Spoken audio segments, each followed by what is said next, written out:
Tim, it is an interesting situation, of course. It's funny. I mean, Microsoft, no stranger to antitrust cases, is the chosen buyer here of a business that actually does represent competition. I mean, even if Facebook doesn't buy TikTok, they've got to be happy with the outcome that it may get closed down or bought by a competitor that doesn't have a lot of experience in that particular area. I guess you're right. I hadn't thought of it that way, although obviously closing them down would be better for them. I mean, it's a totally different situation we've ever seen before. It's kind of scrambled everything up. But yeah, it's a strange world when where Facebook is rooting for Microsoft to buy something. Well, I know. The big just keep getting bigger. I mean, granted, it seems hard to imagine Facebook or Alphabet at this point, or even Amazon could potentially do a large acquisition. Would you agree with that?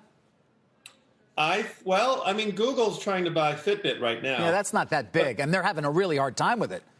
No, I agree. I think that if we've done anything with this antitrust revival, it has been to say, hey, listen, Facebook doesn't get to buy TikTok to get rid of its problem. And, Google doesn't get to buy DuckDuckGo. They're not big or that challenging. Or, Amazon can't buy the online business of Walmart or something like that. That has happened. But the big are getting big. I mean, this as everyone knows, this quarantine's been great for them. Yeah, I wonder how much. Go ahead. Sorry, yeah. No, I'm sorry to get into this. I mean, what is really interesting is this idea that you're starting to see someone like President Trump use the idea of banning apps as a kind of a trade barrier. I don't think it's been analyzed that much, but really what's going on here is it's retaliation for what China has done, blocking Facebook and Google for decades now. And we're starting to see America get aggressive in kind of online trade. It's something that you would have expected to happen earlier, but hasn't happened till now. Right. They don't give access to our companies, so we're finally not going to give access to theirs. I mean, where does it end, though, is a key question, Professor, in terms of the back and forth and what is clearly a deteriorating relationship between the two countries. Yeah, I don't know. I mean, I think what we're seeing now is full-on kind of online trade war. And everything is phrased in terms of national security. But that kind of confuses matters. I think it's just a question of who gets theirs. The other big question in my mind is whether Europe, which frankly has been left behind by the last 20 years of the tech boom, one day wakes up and says, wait, why don't we just block Google and Facebook because we don't like the way they do business? Then the whole world, the whole global internet is no longer that. It's kind of like 5 or 6 different internets, all with their own companies.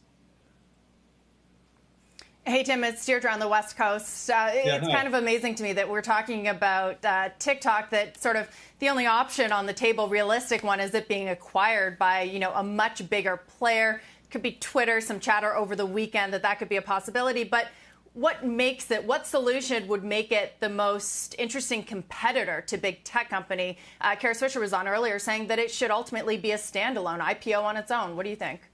I agree with her. I mean, that's our traditional idea, is that you have companies go at it themselves. This whole idea that the way tech works is one of 4 or 5 companies buys a company and makes it work. That's a reversal of the way it used to be, which is, once a company gets bought by Microsoft, I hate to say this, but they tend to kind of take it easy.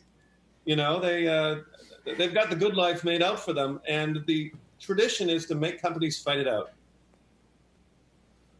So does TikTok become less competitive with Microsoft if that were to happen? I mean, history suggests, how is Skype doing these days? I mean, they're great utility. People like it. There's Xbox doing pretty well. The Xbox is the one exception to the long story of Microsoft's products kind of, not doing terribly, but sort of being these coaster-like operations.